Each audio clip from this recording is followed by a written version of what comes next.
No tšau, ma räägin nüüd, kuhu elu mind toonud on. Siin mingi kuu aega tagasi üks inimene võttis minuga ühendust, üks naisterahvas, kes elab välismaal. Ja ta ütles, et tunneb, et tahaks nagu tundis mingit kutset, et tahaks nagu rääkida. Mõtlesin, okei, räägime. Ja siis see lugu, mis ta nagu rääkima hakkas, ma mõtlesin, mine pekki. Ma mõtlesin, et ma ei oskagi kohe mingit seisukohta võtta, et telefoni teel ka veel. Lugu on siis selles, et ta on 3 lapsega üksinda välismaal ja tal mees lahkus siit ilmast. Siis me rääkisime mitu tundi rääkisime telefonis. Sest ta ütles, et varsti tuleb Eestisse, et äkki et saame korra kokku, et ta tuleb, et tal on üks mingi maamaja, mida ta soovib siin natuke nokitseda. Mõtlesin hea, et kui mul võimalus on, kui ma olen saadaval, siis aitan hea meelega. Vot. Ja siis nüüd eile täpselt nii, et mul üks ots sai läbi niimoodi, et mul tekkis seisak, aga ma olen juba praegu nagu sellises kohas oma asjadega, et ma teen nagu elu ise juhib täpselt nii, kuidas mul on taotluse õhku visatud elule, et kuidas iganes sa näed, et mind saab kasutada, mind on vaja kasutada, anna minna. Jah, anna minna. Rakenda mind. Ja siis täpselt eile see naine helistas uuesti, et kuidas mul on olukord, et kas ma saaks talle äkki nagu kas või moraalseks toeks tulla appi, et ei peagi midagi tegema, et lihtsalt, et ta ei taha nagu üksinda olla väga praegu, et selline keeruline periood on.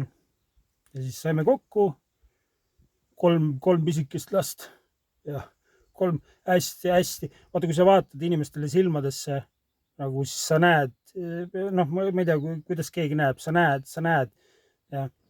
ja siis see, kui puhtad, nad tulid teisest riigist soojalt maalt, lapsed pruunid sellised ja sellised hästi valged, silmavalged on nagu erksad, hästi erksad valged, näed seda hingepuhtust ja seda elujõudu, mis neis sees on.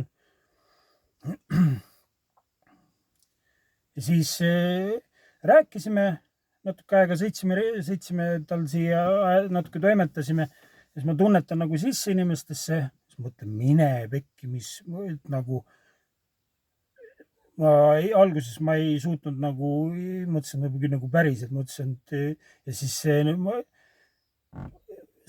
siis see, kuidas ma nagu jälgisin, kuidas need nii-öelda välises keskkonnas asjaolud selle paari tunniga juba, kuidas kõik nagu toetab neid. Siis ma ütlesin, kuulet, ma ütlesin selle naisele, et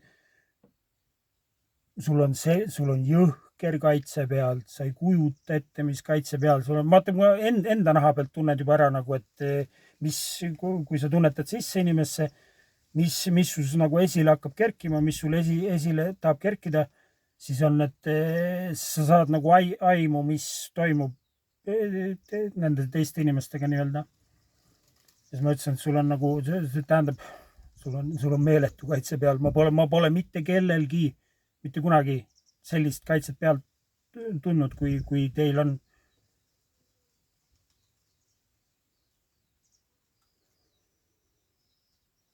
See on, ma näen, et see kaitse tuleb tihtipeale puhtusest, nagu ta tuleb hinge puhtusest. Ja see elu, vaata, siin on teatud omad seadused, ja, et me ei saa teha liiga puhtale inimesele. No, et meil tuleb hästi suur karistus, kui me teeme midagi inimesele, kes on nagu puhas. Aga temal on 3 väikest last, kes pole mingi kurjusega veel kokku puutunud, kes on nagu hästi puhtad, hingelt nagu hästi puhtad. siis ja kui ma vaatasin, kuidas need välises keskkonnas, kuidas iga natukese aja tagant mingisugune juhus lihtsalt jookseb kokku, nagu siis ma ütlesin sellele naisele, et sul hetkel on sul raske ja sul on lein läbi tegemata, kuna sa pole saanud veel üksinda olla. Sul võib olla emotsionaalselt raske ja nagu natukene hägune olla, aga lihtsalt ma kinnitan sulle, sind toetatakse nagu sind jõhkralt, nagu sul on 10 000 ingli armee kaitseb sind. Ma tunnen enda naha pealt nagu selles suhtes, kui ma olen nagu teie ruumis, mis atmosfäär siin ruumis on, mis minu esile tahab kerkida, mis tunded mulle esile tahavad kerkida, nagu ma saan selle järgi aru, mis nii-öelda elu toimetab meis kõigis. Ja kui me oleme heas ühenduses, siis me saame märgata, mis läbi meie tahab toimuda. Ja siis me saame aru, kui tugev kaitse kellelgi peal on.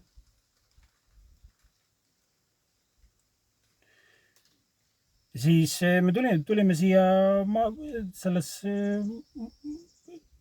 maamajja nii-öelda elu näinud vanasse maamajja.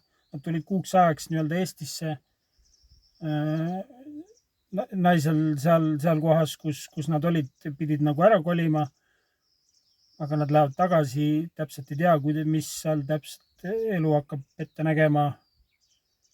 Ja siis mõtlesin, ma aitan, saan mõned päevad siin olla, neil abis kõpitseda.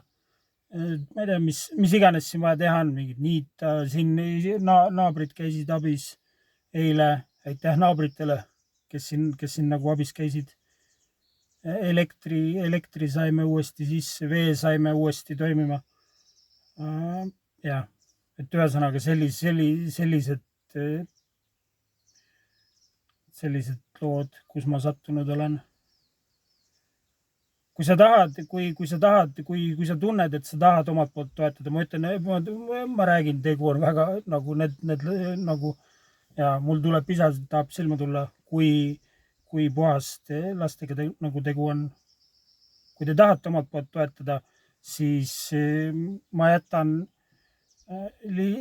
lisainfos nii-öelda selle naise kontonumbri. Kui te tahad, kui sa tunned, et sa tahad toetada, midagi kohustuslikku ei ole. Kui sa tunned, et läbi elu miski kõnetab sind ja sa tunned, et sa tahad omalt poolt panus anda, siis selleks on võimalus. Ja ma ütlen, kõik on vabatahtlik. Keegi kurjaks ei saa, kui sa seda ei tee. Ja kui see oma südametunnistus tunneb, et tahaks seda teha. Ma tahan lihtsalt omalt poolt panustada füüsiliselt nii palju, kui ma saan siin selle ajaga ja siis ka nii-öelda kasutades siis oma kõne laiemale Jumalale, elule rääkida sellest situatsioonist.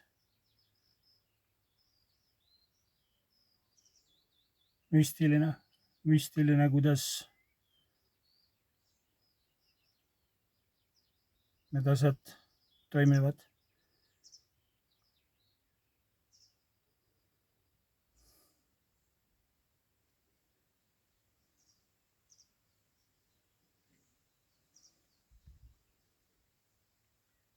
Ma ei tea kunagi, kuidas elu meid kasutada tahab.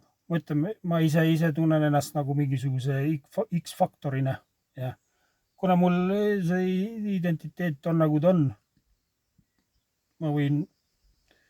mind saab kasutada, ma olen andnud taotluse, et kasuta mind täpselt nii, kuidas sa tahad, kuidas sul vaja on mind kasutada. Ja kui see tuleb, vaata, kui sa oled nagu hingelt vaba ja sul on südametunnistus, siis sind saab kasutada väga mitmekülgselt. Kõik head sulle. Ma soovin, et kõik head sulle. Vaata, me ei tea kunagi, nagu me arvame, et meil on nagu kõik teada ja kõik on turvaline ja kõik on paigas ja kõik on teada. aga elu võib paisata, elu sellel universumil on kõik võimalik, ta võib paisata meie elu niimoodi pea peale, et me isegi, noh, et üks päev sa avastad ennast täiesti teisest reaalsusest, nagu see naine avastas.